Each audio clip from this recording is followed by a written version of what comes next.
Hello, everybody. I'm Ksenia, and I'm here at Artbeat Studio with a new workshop for you today. Today, we are going to do a winter landscape with acrylic paint and some other fun materials. If you're joining us for the first time, Artbeat Studio is dedicated to using art as a tool for mental health. And one of the ways we do that is with our drop-in art center, Studio Central, which, of course, because of the pandemic restrictions in Manitoba, is closed to in-person programming right now. But we have lots of ways to enjoy programming online. So while you can't drop into Studio Central physically, you can certainly drop in online to our workshops. So we're really happy to have you here. Today, this is an example of what we are going to be making. So we're using acrylic paint, brushes, and string to create this winter forest with an animal of your choice. I practiced really hard to draw a deer. It was one of those things where you're like, oh, I don't think I've ever really thought about deer anatomy that much. So I thought about it really hard for this, so I'm probably going to draw a deer again today just because I put the work in. But you are welcome to, of course, as always, personalize this workshop in a way that will make you happy and keep you creating. We know that creative practice has so many benefits in so many ways to our mental health. So just by being here and coming along for the ride in whatever way suits you best is a really great thing to do for yourself, and we are so happy to connect with you in this way. Okay, so what we are going to have today is I'm using canvas paper. If you don't have canvas or canvas paper, you can absolutely improvise. We are using rather a lot of paint, so I recommend whatever you paint on be something that can handle that. But like, I see no reason why this can't be done on cardboard if you've got like a cardboard box that you want to cut the side off of. It doesn't have to be special canvas, but that's just what I'm going to use today. I've got some paint. Again, any kind of acrylic works. Just acrylic for the weight of the paint. I'm sure that, you know, if you really wanted to break out the oil paints, probably this would work too, because it just has to do with the body, but we're using acrylic.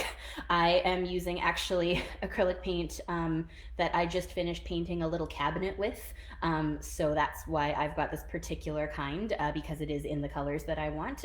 You do not have to use cabinet paint for this. You can use craft paint or any kind of acrylic that you would like. The colors that we're using today for this are, I've got a navy blue, a purple, and a light blue, and of course lots of white. I would say that the white is probably the way you want to go, or with like a white or a very pale, like icy kind of blue. Background, again, up to you. We're going for like a night theme, but if that means something different to you, then cool, it's your art.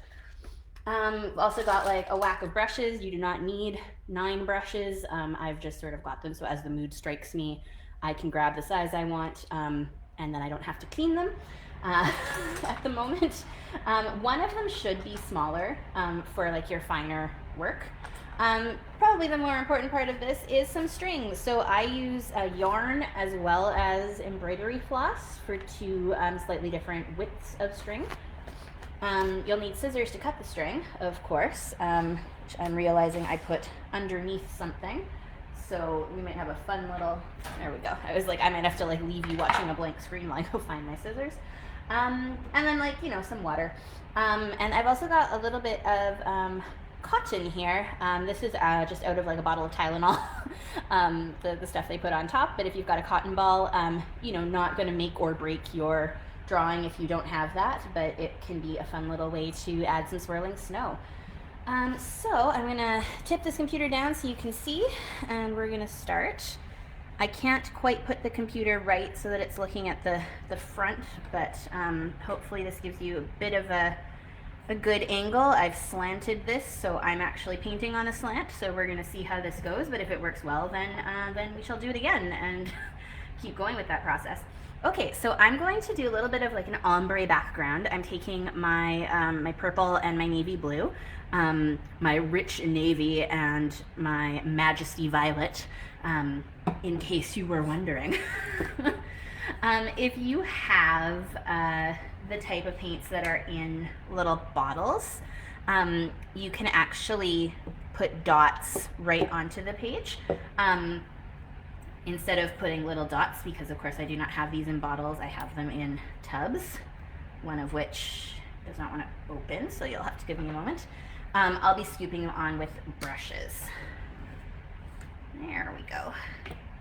Check your materials before your workshop starts, kids, and then you don't have to like wail on a tube of paint before you start. So I'm starting with navy at the bottom and purple on the top, so I'm just going to take my sort of medium brush. I'm literally just scooping, and I'm putting some like nice big blobs of paint on here.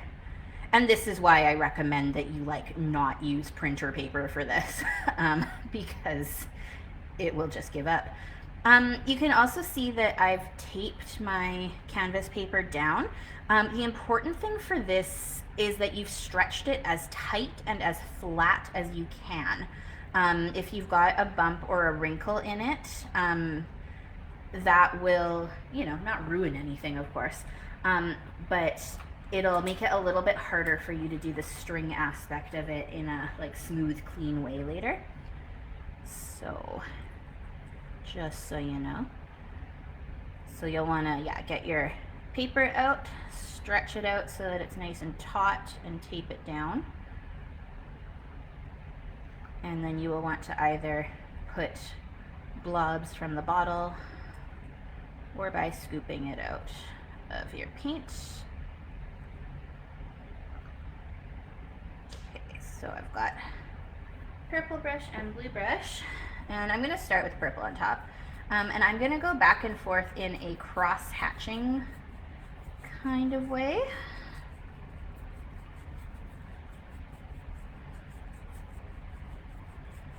Until I started filming these workshops, I think I was like not as aware of all of the noises that making art makes. All the little scritches of different materials on paper. So it's becoming quite a fun little thing for me, actually. I'm gonna scoop, oh, I just put that in the navy blue instead of the purple. Good job. I was just going to say I'm gonna scoop a little bit more purple in between these two rows. Luckily, we're going to be mixing the colors, so the fact that I just stuck my purple brush in the navy paint is not a big deal.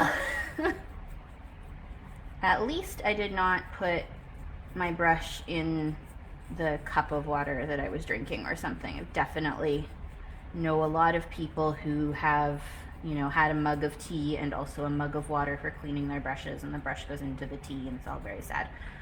And then I'm going to do navy blue at the bottom, crisscross, back and forth. You can actually buy these really cute mugs, and one of them says paint water and the other one says not paint water on them. They're designed by someone named Hallie Bates, or Hallie Bateman actually. And I say that not because I think you need to buy expensive mugs, but just because I believe in giving credit where credit is due, and they're the one who came up with the idea to make those mugs, and I think it's super funny. Okay, and so now we're going to mix our two colors. So we're going to bring our purple down into our blue and vice versa. Again with the same crisscrossing motion. This is, I'm sure it's got lots of names, but in the world of scenic painting and theater and film, we call it scumbling when we're pulling two colors together in this way, in this sort of like crisscrossy, soft kind of motion. And I'm gonna, my particular preference on this is to work the blue upwards into the purple a little bit. So you can see that the paint is like quite thick on there, which is good.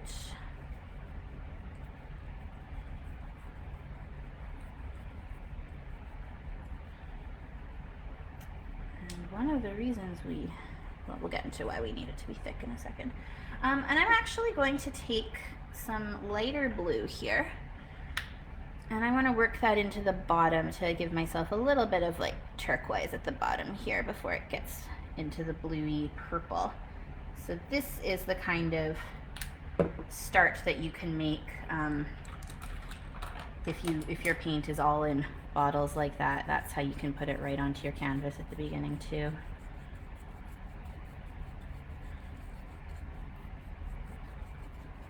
So we're gonna work this in as well.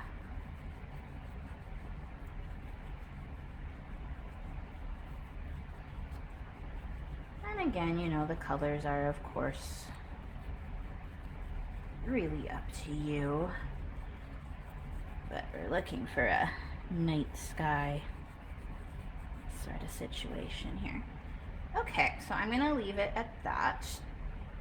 As I started to say, part of the reason why we want this paint to be so thick is because we're actually going to dab at it a little bit. So I'm gonna use a paper towel here. What else is really good for this is tin foil. I actually use tin foil in the background of this, which you can't really see the background super well, but it just gives you, it doesn't absorb any of the paint, so it gives you a similar texture without taking any of the paint off. But I'm gonna use paper towel here because that's what I got. So you can work with what you have. And I always rotate a little bit so that we're not getting like the same kind of stamp over everything. And this is just going to smooth out some of those like cross-hatchy scumble lines and give us a little bit of nice texture in here. A little bit less brush strokey. And because the paint is so thick, we're not really having to worry about exposing bare spots on the canvas by doing this.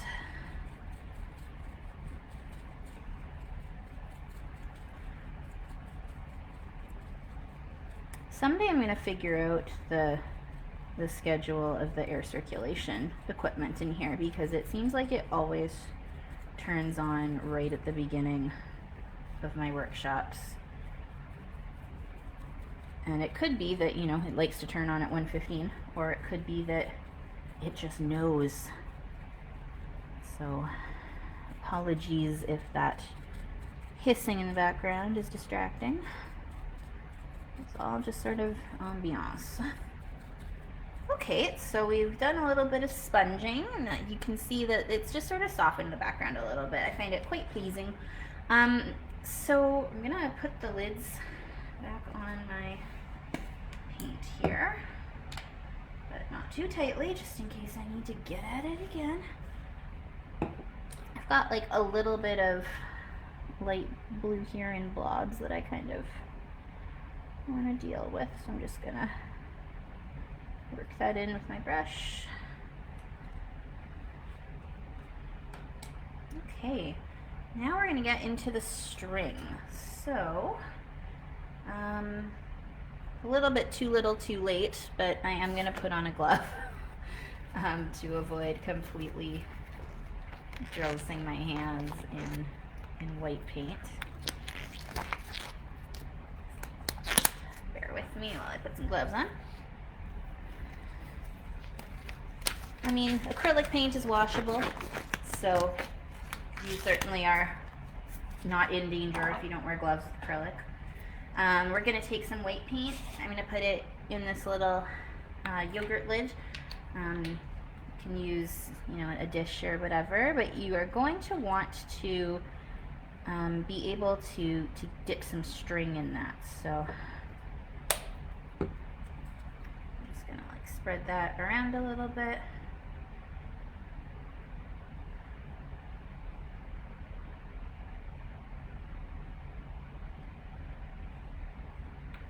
Okay, and I'm going to start with my yarn. Here's the end. So I'm going to take a longish piece, let's say like slightly longer than if you were going to floss your teeth maybe, but I will wind it around my fingers as though I am flossing. You want it to be wider than your paper, I guess is a better way to measure it. And I'm actually dipping it in my water here just to get it wet to start. Put it there so you can see better.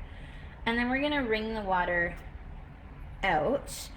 So I want it damp so that it doesn't just like absorb all the paint and not leave any on the surface, but I don't want it soaked because I do want my white paint to have enough body to stand out on the dark background. Okay, and then I'm gonna take my string, I'm gonna try and keep the ends from getting painty, and I'm gonna put it in my paint. I'm just trying to think, right hand or left hand, which one do I want to get covered in paint? And I actually am like straight up putting my hands in this paint and pulling it off of the string, just to get like nice coverage. You don't really want to like wring it out or anything. Ooh. Good to have some paper towel around. Okay, so then I'm gonna take my string. Should have prefaced this by being like, this is a messy project. And I'm going to, like I'm flossing, let this be your daily reminder to floss. I'm going to wrap around my fingers. I'm gonna put the string very tight against my canvas, and I'm gonna roll and pull. And so you can see this like gap here, and that's because I apparently didn't pull my canvas as tight as I thought, and when it got painted on, it's begun to curl a little bit there because we do have so much paint. So when you have those curls or bumps, the string can't get right to the canvas, so it'll leave a blank space, but that's okay. And you don't have to reapply the paint after every pull. So these are our tree trunks. Some of them can be thin, some of them can be thicker. Dip again. And you can see like my string is picking up blue and purple from the background, and it's just all part of the charm.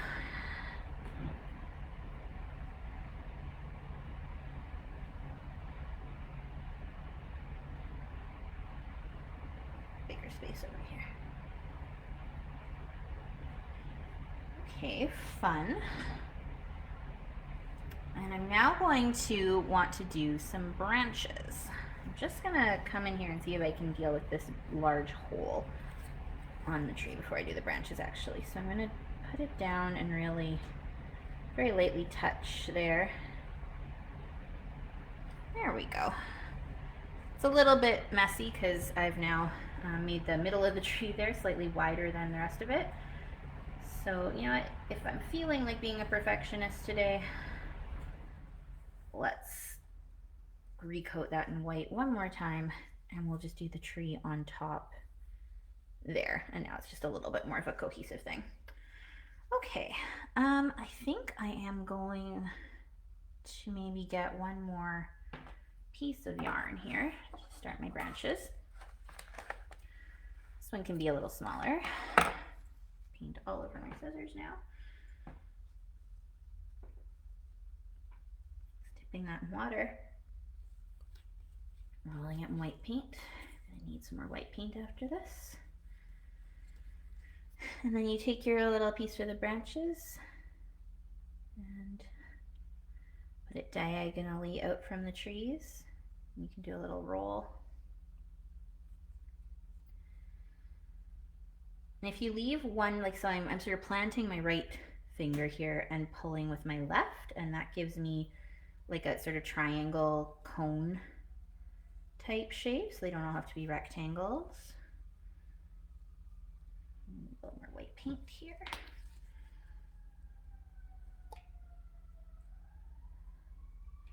It's always tricky, I find, knowing how much paint you're going to need.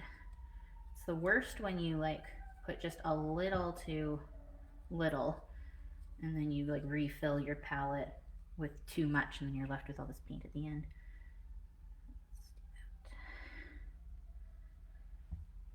Maybe one lower here. These branches can crisscross your existing trees, crisscross other branches. I've just put a fingerprint there, so I'll turn that into a nice branch as well. Get a little more in that trunk there.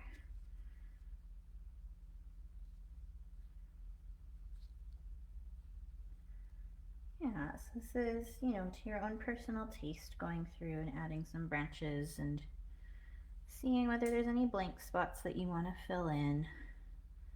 And it's the same thing of just keeping your string or your yarn very taut and rolling it through. I think I'm pretty happy with that. So I'm going to actually get a little bit of embroidery floss as well, a bit of a thinner string. And I'm going to make some little itty bitty branches. This one I'm not as concerned about soaking first because it's just so thin. Let's do a little branches coming off of these branches. They're little sticks. And fun fact is that tree branches always split into two. So you don't actually get a branch where it's three, or it might look like three, but if you look very closely, it's always splits of two with like maybe some sub splits through.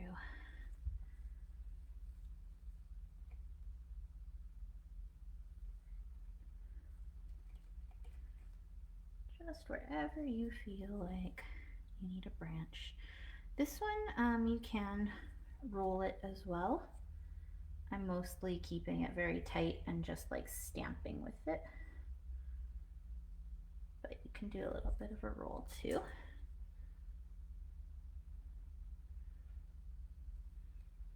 I haven't done any branches on this side of this tree. And of course I'm out of paint. All right, we'll put in that one branch a little more clearly. Lovely. Okay, I'm going to take a second, wipe down my table here. I'm gonna remove my gloves. So you wanna, if you pull from the wrist and your gloves inside out, and you've got a clean hand, and then you can stick your finger under this one, but holding the other one in your hand. It'll come off in sort of a little package there for you. All right. So I think I'm just gonna actually keep my white paint in its, no, I'll pour some out here actually. So this, you want to make sure your paint isn't diluted, and we're going to work on putting in our creature. So it helps to leave a slightly bigger space between a couple of your trees so that you can put something in there if you want to. So I am going to attempt another deer. Just got a little fluff in the painting. But I mean, earlier today I was like, what if I put like a little penguin standing there looking up? That would be cute. So really any kind of winter animal. It could be a puppy playing in the snow. It can be literally anything. I'm gonna try a deer. So the challenge with this still is that your background is still wet, which works so nicely with the pulling for the trees. It does mean that, you know, your white paint is not as pure white when you start to put your creature in.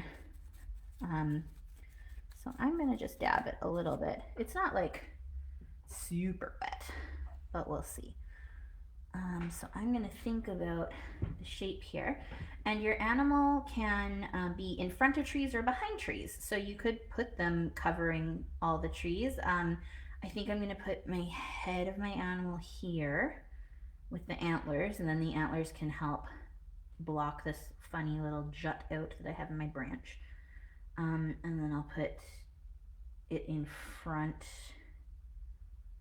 of this tree, so the neck will come in front.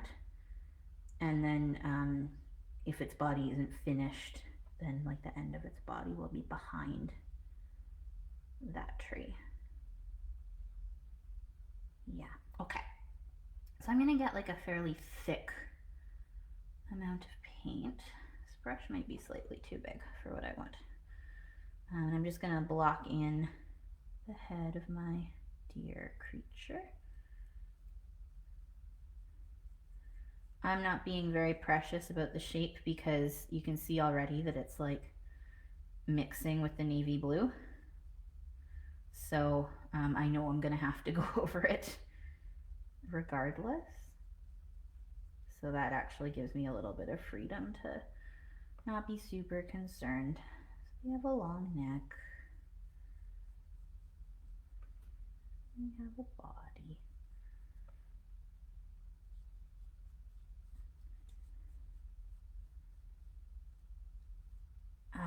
Animals are not my usual subject matter, so I am doing, like, you know, kind of a quick representation of something that's deer-like. But there are, of course, people out there who are amazing, amazing animal artists, and you might be one of them, so you might take quite a bit longer on your creature than I do, and for that I say power to ya.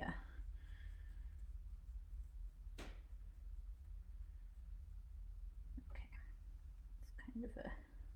it's kind of a base, so you can see how it's covering up this tree and behind that tree. And I'm not going to use a brush that thick for the legs and things, but maybe I'll try this one.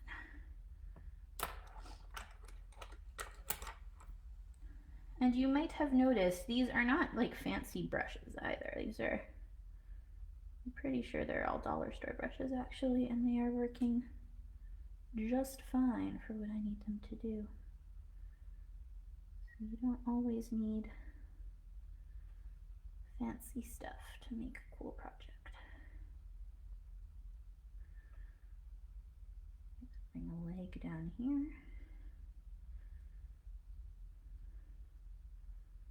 This neck is a little thick. I felt like on my example there, like I made the neck too short. So this time I was like, I'm gonna make sure I make a longer neck. And I may have erred too far in the opposite direction. But that's okay.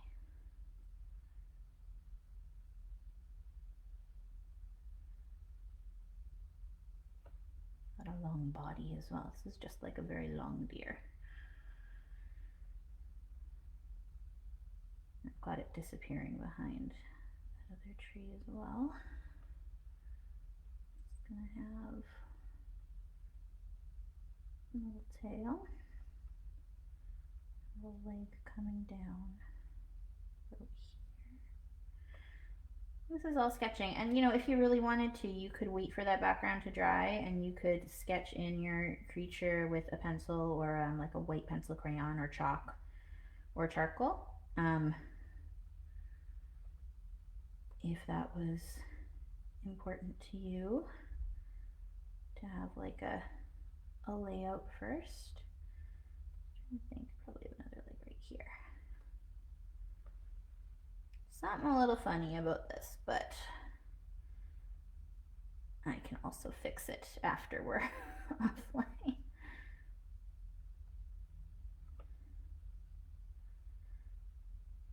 So I am laying the paint on quite thickly. There. Make sure that it has its ears. The antlers come up. It's all very sketchy. If you were really feeling ambitious too, you could roll the antlers with string. I'm a little less keen on that because I feel like it's kind of nice that the trees have that string look to them, and then you can tell that the antlers on the deer are something else.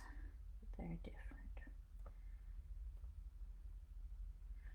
But yeah, steers, just really it's that it's got like shorter legs, so it just looks like a little pudgy.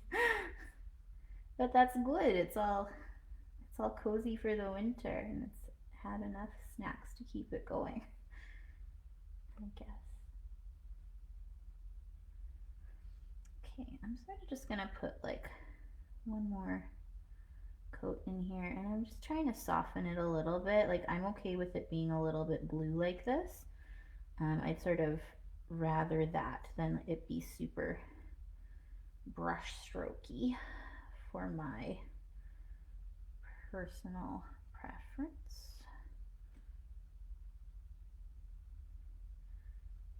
Nose, here's in the ear. Other ear. There, so if any of you were intimidated about drawing a deer, don't be anymore, because yours may very well be more anatomically correct than mine. So I give you permission to draw better deer than mine. Not better, more realistic.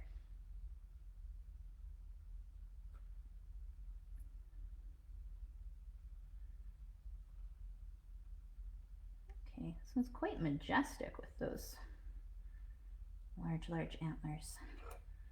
All right, so I'm gonna call that there. Now I'm going to find my cotton ball.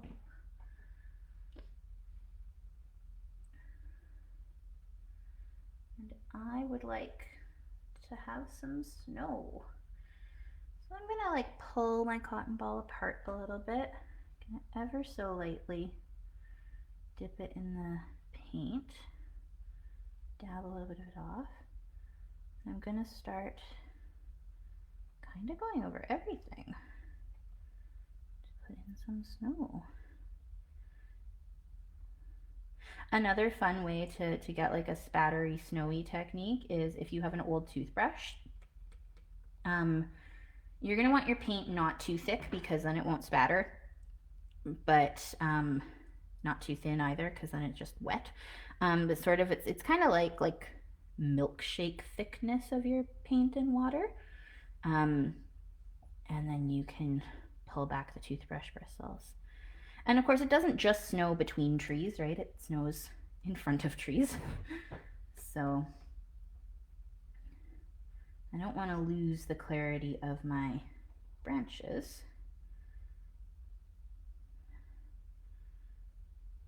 But I do want to make sure there's not like a tree and then a blank spot and then the snow starts, because that's not how snow works.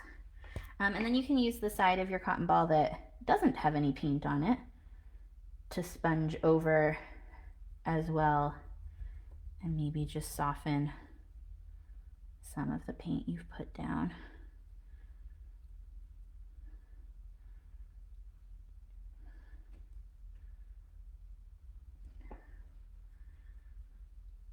Okay, and then you can take your thin brush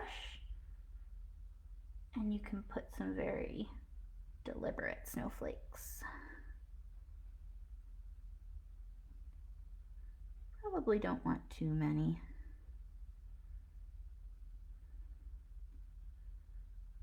It's funny, I put the deer there specifically to like deal with that bump in the tree, and then its antlers didn't end up going wide enough to do that.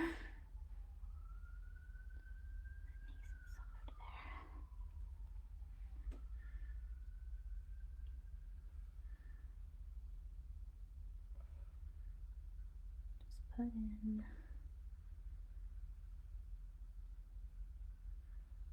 some snowflakes. Nice fluffy snow. So nice that it's warmed up this week, because when we're all, staying home, it's nice to be able to spend that time out of doors. So I'm certainly not complaining, but I am a little nostalgic for big fluffy snow like this, but I'm sure that we'll get some sometime even though it doesn't look like that today. All right, I'm just gonna do one more pass at this deer. I'm gonna try and pick up the computer so that you can see this a little better from the front.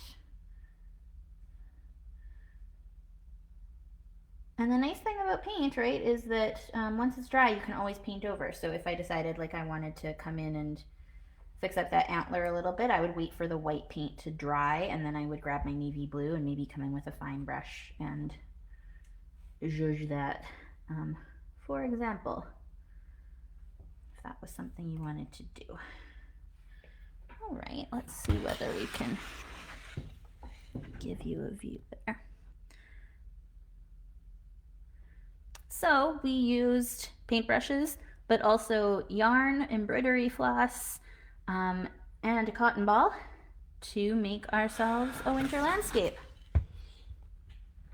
So that's me for today. I hope you enjoyed painting along or learning and maybe painting later.